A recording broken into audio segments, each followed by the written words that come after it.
Essa é uma questão complexa, porque o presidente, a atual conjuntura política digamos assim, é fruto desse processo também. Se tu pegares as ondas, essas frondas conservadoras, a gente vai ter que retroceder um bom período atrás. Tem algumas explicações para isso. Primeiro que não é inédito a ideia de revisar ou revisitar com olhos complacentes a história recente ou uma história contemporânea do Brasil, né? Se fez em outros momentos, é a primeira vez. O que surpreende é que seja feita nesse momento e com esses argumentos, né? Ou com essa forma de argumentação.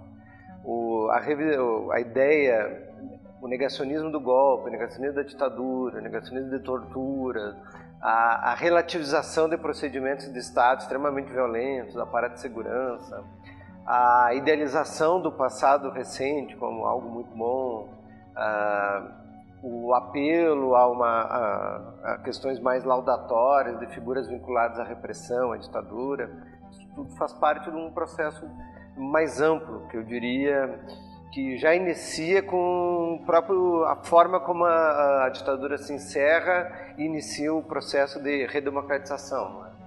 Ou seja, a nossa ditadura e o nosso regime, a nossa transição são peculiares porque é uma ruptura pela conciliação, não é? Ou seja, não é uma ruptura propriamente dita. Nesse processo de conciliação nós temos momentos chaves. Um deles é a lei da anistia, que sintetiza muito bem uma forma muito peculiar de justiça de transição no Brasil. E aí se somam outros fatores, né? Ou seja, ela é pautada pelo esquecimento. Até os anos 80 não se falava nesse passado ditatorial. Nos anos 90 é que se começa uma discussão, inclusive na academia, sobre isso. Mas até então era um tema não dito. Na história, né, na formação de história, por exemplo, nós estudávamos o currículo e até o Estado Novo, assim, até no máximo até os anos 50. Quando eu fiz mestrado na PUC, não havia linha de pesquisa de história recente, por exemplo. Isso revela que era um passado não lidado, assim, a gente lidou muito mal com esse passado. E um pouco dessas declarações são fruto também dessa ignorância e desconhecimento sobre isso. Ou seja, a idealização também parte de algo que a gente não tratou muito bem. Não fizemos como a Argentina, não fizemos como o Uruguai, não fizemos como a Espanha. Nós tivemos uma ditadura que foi abrandada ao longo do tempo com olhares complacentes. Assim. Houve um silêncio obsequioso, né, ao longo do tempo, assim, fruto dessa conciliação. A lei da anistia fincava bases nisso, ou seja, a impunidade, a não punição de culpados por crimes de lesa humanidade, o não julgamento dessas pessoas vinculadas à tortura, à morte, a desaparecimentos, o não reconhecimento do Estado da sua face mais explicitamente terrorista nesse processo, fez com que o silêncio se abatesse sobre isso. As vozes que surgiam eram de ex-militantes ou de pessoas vinculadas a mortes desaparecidos, né? Vozes isoladas. Isso explica um pouco também a ausência de um trauma coletivo da ditadura no Brasil, né? Muito cirúrgica a repressão nesse sentido.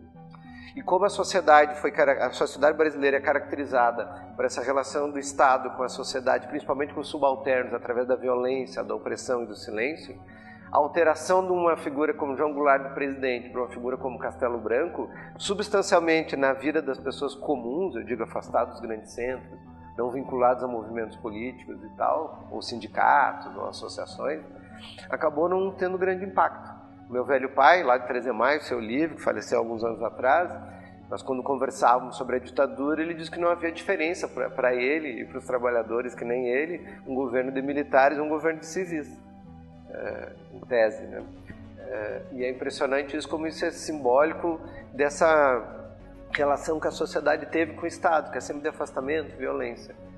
Isso explica um pouco essa visão, quanto mais distanciada no tempo, mais complacente com a ditadura. Se comparado à Nova República, nos 80, governo Sarney, depois a própria Constituição de 88, depois a eleição de 89, onde elegemos Fernando Collor de Mello, depois o governo Itamar e tal, e todas as crises que acompanharam, se relativizava muito a democracia, ou seja, de que adianta nós temos a possibilidade de votar, temos um regime baseado em princípios liberais democráticos, se continuamos numa crise econômica ferrenha, se as estruturas do Estado não funcionam. Isso serviu um pouco para relativizar os anos da ditadura, que foram gradativamente idealizados, né? Sem corrupção, sem violência urbana, crescimento econômico e por aí vai. Tudo isso alimentado por uma falsa ideia de que onde havia essa credibilidade das Forças Armadas enquanto instituição ilibada, não havia os desmandos que o poder civil caracterizava. Então isso um pouco explica essa visão um pouco ingênua de um processo ditatorial. Há também a questão das gerações, né? Nós temos passados do golpe de 64, aí quase são 55 anos, não é? São outras gerações que já são criadas dentro de um regime democrático, sem todo o processo vivido pelas gerações anteriores. Então elas relativizam muito os ganhos e os fatores que a liberdade concede. É impressionante isso, né? Grande parte das pessoas que saíram às ruas a partir das marchas de 2013, depois exigindo o impeachment da presidente Dilma e tal, faziam algumas menções à ditadura extremamente ufanistas, assim, e tal, e gerações cada vez mais novas. Então isso explica um pouco essa visão de um passado que era melhor que o presente, uma visão muito idealizada, sem bases históricas ou de análise de conjuntura. Mas esse processo também é acompanhado pelas crises dos projetos coletivos de mudança, vinculados ao campo de esquerda, pelos equívocos que os governos de esquerda também tiveram, enfim, por um novo processo de revisão das conquistas sociais, né? Ou seja, do empoderamento de segmentos. Vamos para os processos identitários do movimento negro, do movimento feminista, LGBTQ+, povos originais e tal, que assustou, de certa maneira, uma classe média que sempre foi extremamente conservadora no Brasil. Soma-se todo esse caldo mais uma cultura política de sempre apelo à intervenção estatal violenta para garantir os nossos benefícios e privilégios, eu digo, de uma classe média predominante. Nós temos como resultado uma espécie de crise de valores que nós levamos muito tempo para forjar a sua base inicial. Então essa imaturidade democrática do Brasil chegou ao limite num determinado momento, e esse momento fez com que a face mais conservadora, retrógrada, se não autoritária da sociedade aparecesse. E aí vem as relativizações e as revisões, como você bem falaste, assim, a revisão dos processos históricos recentes e violentos, autoritários, o questionamento de conquistas democráticas, a ideia que a liberdade em excesso causa caos, confusão e desvios na gestão pública, a ideia mais que mexe com os nossos valores mais arraigados em questões morais, que são os princípios do anticomunismo dos anos 60, que são reativados agora, algo tanto quanto démodé, né? Dizer que o comunismo ronda as nossas famílias, nossas instituições. Esse é um discurso dos anos 60, que até tinha alguma base, dado o contexto da Guerra Fria, mas hoje, francamente, é algo surreal. Tu sabes que eu me perguntei durante muito... Eu estou formando isso ainda, né? Como chegamos até aqui? Como chegamos a essa relativização de conquistas democráticas, de direitos humanos? Como quebramos um processo de maturidade que a sociedade estava passando? Como fizemos as piores opções possíveis num processo de crise? E é bom lembrar, já que falaste no Holocausto, é bom lembrar que isso também não é inédito nas sociedades, né? Principalmente nas sociedades ocidentais. Nos momentos de crise, nos momentos de caos ou instabilidade política, as figuras com um discurso mais radicalizado tomam força e as soluções mais fáceis e rasteiras e mais violentas acabam se tornando as soluções mais viáveis e as mais simples de se tomarem, né?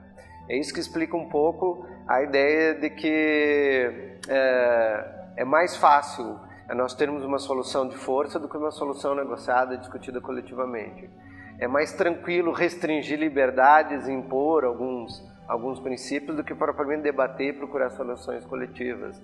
É mais fácil procurar culpados na sociedade, criminalizá-los e violentá-los do que propriamente discutir seriamente as questões de fundo. Isso não é inédito, né? Na Alemanha, durante a grande crise pós-Primeira Guerra, que vai originar a ascensão do Partido Nacional Socialista, já aconteceu.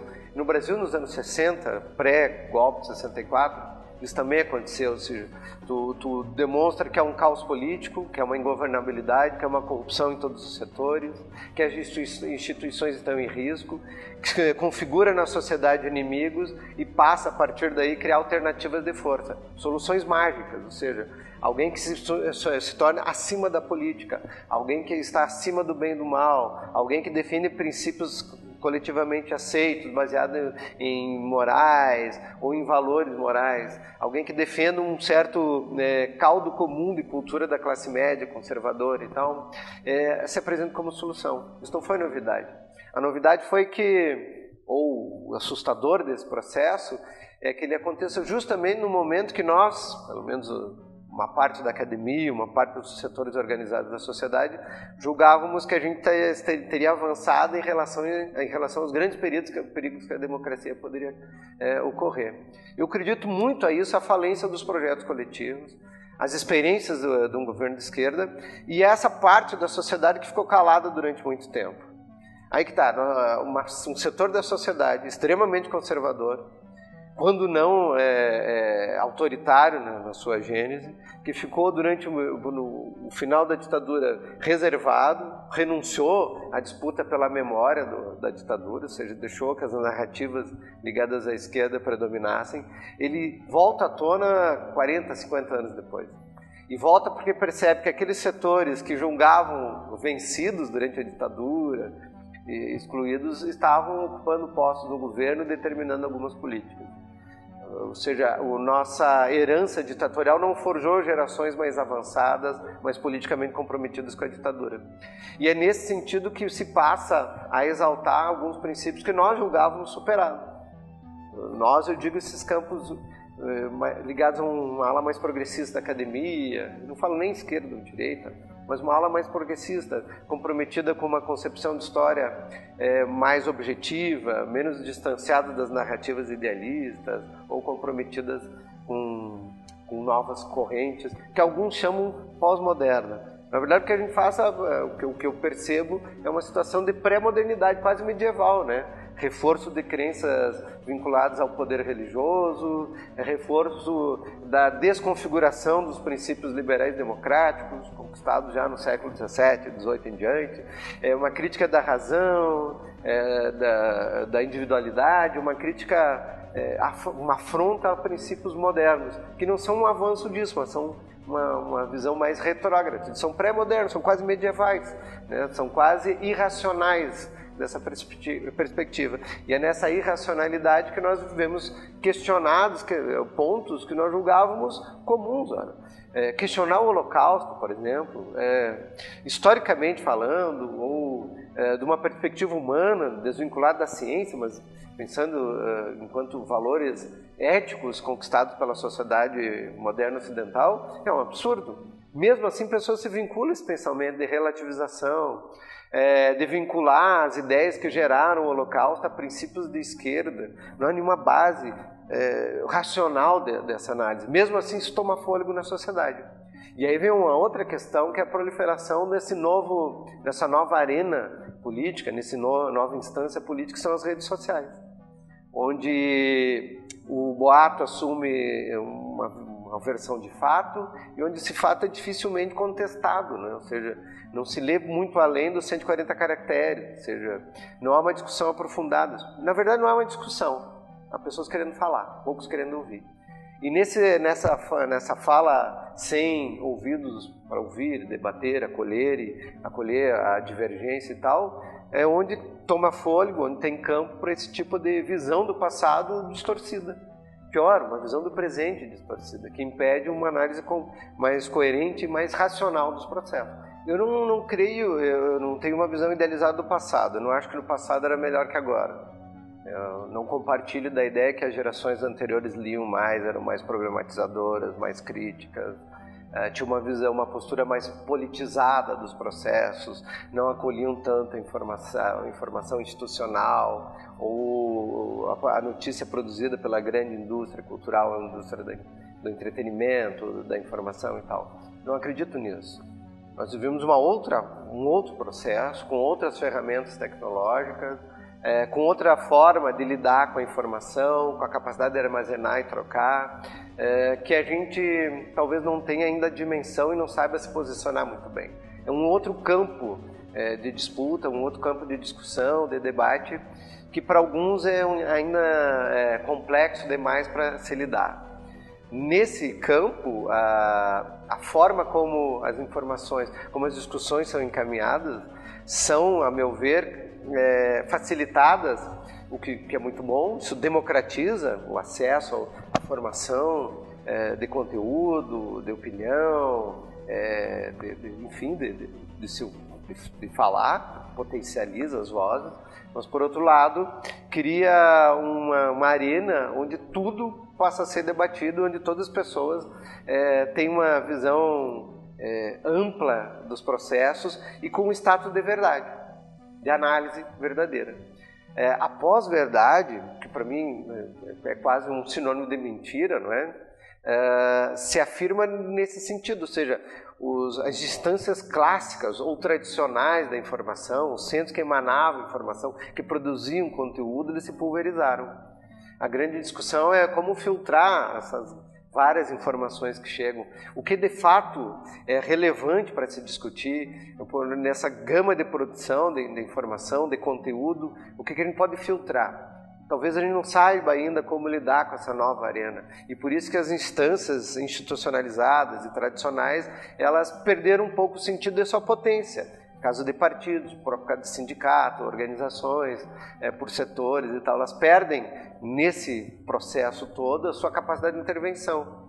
E esse poder cada vez mais individualizado, a força e a potência que o indivíduo passa a ter e não o coletivo, é que faz com que a gente fique num mar de informações e essas informações se chocam, se contradizem e tal, e uma parte da sociedade fica captando aquilo que é mais veiculado. Aquilo que é mais veiculado é tomado como verdade.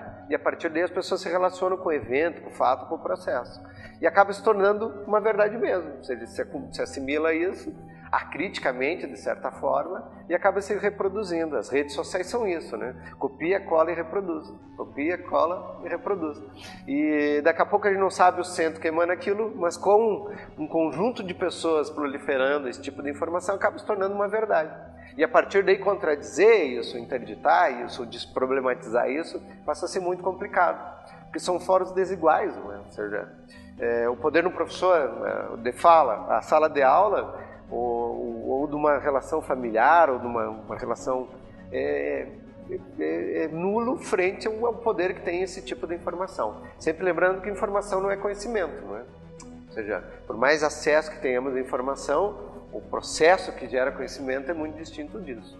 Se assim fosse verdade, a minha função como professor já teria perdido o sentido, né? Eu primeiro creio que é um equívoco a gente classificar as posturas e as políticas do governo como uma boçalidade, fruto de uma ignorância coletiva que tomou conta do Planalto, e a partir dali, com as suas várias limitações cognitivas, aplicam políticas para a sociedade. Ao meu ver, é um projeto político que está sendo implementado. É um projeto político que foi acolhido por uma parte considerável da sociedade e não me surpreende as posturas e as políticas tomadas. Esse é o primeiro ponto.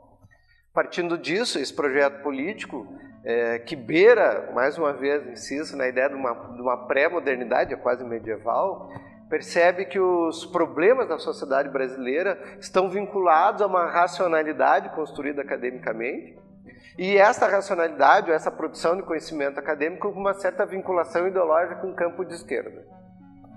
Primeiro, que isso é uma ingenuidade.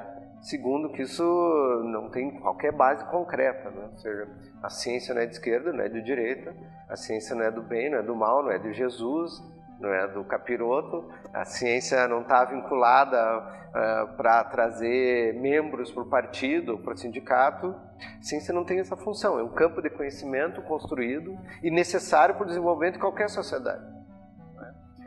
Pensar contrariamente a isso significa tu propor que o país retroceda nas suas conquistas nos vários campos, na área da saúde, na área da educação, na área das ciências humanas, na área, enfim, no campo de pesquisa que o Brasil estava desenvolvendo com uma ínfima infraestrutura. Creio que o impacto disso atualmente, o corte de recursos, vai impactar primeiramente na estrutura física da própria universidade, assim, das questões mais concretas do dia a dia, na questão da estrutura, na questão da própria infraestrutura, na questão dos terceirizados, que vão ser os primeiros a sentir essas consequências. Logo a seguir, nas questões de incentivo interno, né, bolsas internas e tal. E a longo prazo, propriamente, nas questões de fôlego de pesquisa mesmo, né?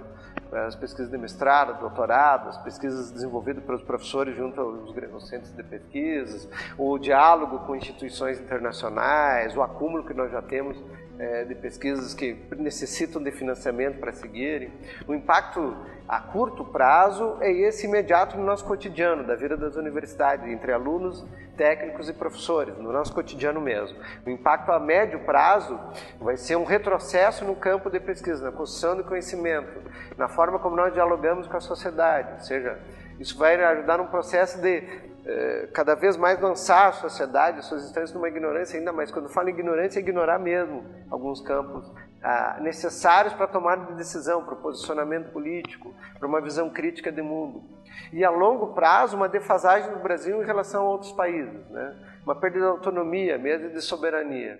Nós estamos abrindo mão de uma parte essencial que qualquer país desenvolvido colocou como pressuposto para o seu desenvolvimento. Podemos pegar o caso dos Estados Unidos, da própria China, do próprio Japão, da Índia, enfim, são países que apostaram numa base de criação de ciência e tecnologia para se desenvolver, apoiado num processo de educação, de construção do conhecimento amplo e plural. E nós estamos vivendo um retrocesso disso, né? Entramos numa fase crítica de produção do conhecimento, e as consequências disso a médio e longo prazo vão acarretar não nas gerações posteriores.